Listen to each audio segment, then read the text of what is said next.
काबिल कदर माँओं, बहनों और भाइयों, अस्सलाम वालेकुम रहमतुल्लाहि वबरकातुहू। आज हम दो मौजू पे बात करेंगे कि जिनमें एक नशे वाला मरीज़ है और दूसरा जो डॉक्टर जिसको पागल कह देते हैं, उसके बारे में बात करेंगे कि इनका रूहानी इलाज करवाने से इस मरीज़ को किस कदर तक फ़ाका हो सकता है। अगर आप चैनल पर नए हैं तो वीडियो शुरू करने से पहले चैनल को सब्सक्राइब कर दें, बेल आइकन के बटन को दबा दें ताकि आइंदा आने वाली वीडियो मेरी आप तक पहुँचती रहे। इस चैनल का मकसद यह है कि लोगों को रूहानी इलाज से आगाही की जाए और फिर लोग चूँकि बहुत बड़ा माल लगा देते हैं डॉक्टरों के पास और मरीज़ जो ठीक जल्दी नहीं होता, तो उसमें अल्हम्दुलिल्लाह इलाज करके देखा। आप मेरे चैनल पर प्लेलिस्ट के अंदर जाएँ, प्लेलिस्ट के अंदर जाके तो वहाँ पे कुरानी आयात से बीमारियों का इलाज उसको देखें कि वहाँ पे उन मरीज़ों की वीडियो अपलोड की जाती हैं जो मरीज़ ठीक होते हैं। जैसे गुर्दे में पत्थरी है, इसी तरह टांसर का मसला है, या उसके जो है जिगर काम नहीं कर रहा, या उसे मिर्गी का मसला है।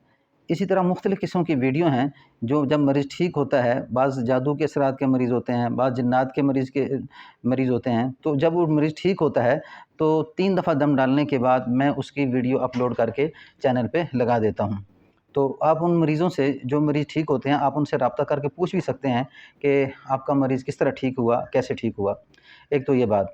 दूसरा ये है कि यानी 2 किस्म के मरीज़ कि जिनको लवाहिकीन, अक़रबा उनके, रिश्तेदार उनके, वालिदैन उनके मेंटल खाने में दाखिल कर देते हैं और उसको पागल कह के मेंटल खाने में दाखिल कर दिया जाता है, उसे फिर करंट वगैरह लगाया जाता है। इसी तरह मेंटल अस्पताल के अंदर वो रहता है और वहाँ पे उसका इलाज होता है, डॉक्टरी इलाज। तो याद रखें, एक मरीज़ वो कि जो मेंटल खाने में दाखिल हो चुका या पागल खाने में दाखिल हो चुका, अक्सरियत से दाखिल ये उसके इलाज करने से मालूम होता है कि इन मरीज़ों के ऊपर अक्सर जादू का असर होता है और ना उसके लवाहिकीन समझ सकते हैं और ना वो मरीज़ समझता है। तो उस इलाज को न करने की वजह से वो मरीज़ जल्दी ठीक नहीं होता और बहुत परेशान हो जाता है। तो ऐसे मरीज़ों से गुज़ारिश है, अगर ऐसा मसला नहीं है फिर भी अल्हम्दुलिल्लाह रूहानी इलाज से वो मरीज़ ठीक हो जाता है, तो ऐसे मरीज़ जिनको मेंटल खाने में दाखिल कर दिया गया हो, वो मरीज़ ज़रूर राब्ता करें। अल्हम्दुलिल्लाह आपको 3 दफ़ा मेरे पास आना पड़ेगा और 3 दफ़ा आने के बाद मैं कुछ चीज़ें आपको बताऊँगा, वो आपने करनी होगी। इस तरह मरीज़ आहिस्ता अपनी असली हालत की तरफ आना शुरू हो जाता है। इसमें एक मसला तो बाज़ औक़ात जिन्नात की वजह से भी होता है इस मरीज़ पे, जो मेंटल जैसी हरकतें करता है, यानी ये पत्थर मारता है, गालियाँ वगैरह निकालता है, ये बाज़ औक़ात जिन्नात की वजह से भी होता है। और बाज़ औक़ात जादू की वजह से भी होता है कि उस पे जादू कर दिया जाता है। जिस वक़्त तक वो जादू का ज़ोर नहीं टूटता, तो उस वक़्त तक ये मरीज़ पागलों जैसी हरकतें करता रहता है, लोग उसे मेंटल खाने में दाखिल कर देते हैं। तो इस करके ज़रूर ऐसे मरीज़ राब्ता करें और इंशाअल्लाह आप ख़ुद देखेंगे कि वो मरीज़ इंशाअल्लाह बहुत ही जल्द सेहतयाबी की तरफ जाना शुरू हो जाएगा। फिर एक तो ये कि ये मेंटल जो मरीज़ हैं, इनके अंदर 2 चीज़ें पाई जाती हैं। बाज़ औक़ात इनके अंदर जिन्नाती मसला होता है और बाज़ औक़ात इनके अंदर जादू का मसला होता है।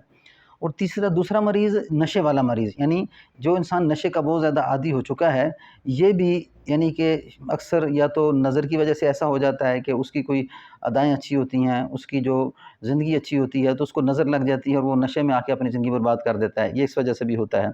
और बाज़ औक़ात जादू और जिन्नाती मसाइल भी नशे वाले मरीज़ पे होते हैं, लेकिन सबसे ज़्यादा यानी कि इस पे जो नशे वाला मरीज़ होता है, इस पे ज़्यादातर यानी कि इस बात की अलामत सामने आती है कि इसको नज़र से ऐसा मसला पैदा होता है। तो इस करके ऐसे मरीज़ जो नशे के आदी हों और इसी तरह जो मरीज़ पागल मेंटल यानी कि उसके ज़हनी मरीज़ हो, यानी कि पागलपना उसके अंदर हो, तो ऐसे मरीज़ ज़रूर मेरे नंबर पे राब्ता करें। मेरा ये नंबर है 0343 9713 528।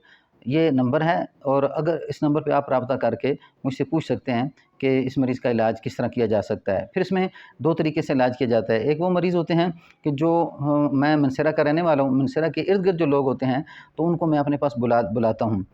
तो उनका इलाज 3 दफ़ा बुलाता हूँ और 3 दफ़ा आके फिर उनको अमल बताता हूँ। जैसे-जैसे उस मरीज़ के ऊपर वो अमल किए जाते हैं, तो अल्हम्दुलिल्लाह मरीज़ ठीक होना शुरू हो जाता है। और याद रखें कि इस इलाज को मुकम्मल करें और अल्हम्दुलिल्लाह मरीज़ ठीक हो जाता है। ये बार-बार आपसे मैं कह रहा हूँ। क्योंकि अल्लाह ने नज़र को बताया, नज़र बरहक है, जादू बरहक है, जिन्नाती बीमारियाँ बरहक हैं और इनका इलाज भी शरई तरीके से अल्लाह ने कुरान और हदीस के अंदर ज़ाहिर किया है। अगर आप मुझसे राब्ता करना चाहें तो उसमें میرا نمبر میں نے آپ کو بتا دیا، لیکن اس میں آن لائن بھی جو مریض زیادہ دور ہیں، جیسے کراچی ہے، UK وغیرہ یا باہر کے ممالک میں ہیں، وہ بھی رابطہ کر سکتے ہیں، اور جو مریض پاکستان کے اندر ہیں جہاں بھی ہوں وہ بھی مجھ سے رابطہ کر سکتے ہیں۔ اس طرح میں 3 دفعہ دم ڈالوں گا، 3 دفعہ دم ڈالنے کے بعد پانی دم کر کے دوں گا، مریض کو پلانا ہے اور کچھ عمل بتاؤں گا، وہ آپ نے کرنا ہے۔ لیکن ایسے مریض کو رابطے میں رہنا پڑتا ہے، وہ ایسا نہ کرے کہ 2-3 دفعہ دم ڈلوا کے پھر وہ چھوڑ دے، رابطہ نہ کرے اور آگے سمجھ نہ پائے۔ بعض اوقات یہ الحمدللہ جلدی اس کو فائدہ ہونا شروع ہو جاتا ہے، اور بعض اوقات تھوڑا وقت لگتا ہے، اور وقت کے ساتھ ساتھ آہستہ آہستہ مریض ٹھیک ہو جاتا ہے۔ اللہ آپ کو جزائے خیر دے۔ میرے اس نمبر پہ آپ رابطہ کر سکتے ہیں۔ السلام علیکم ورحمۃ اللہ وبرکاتہ۔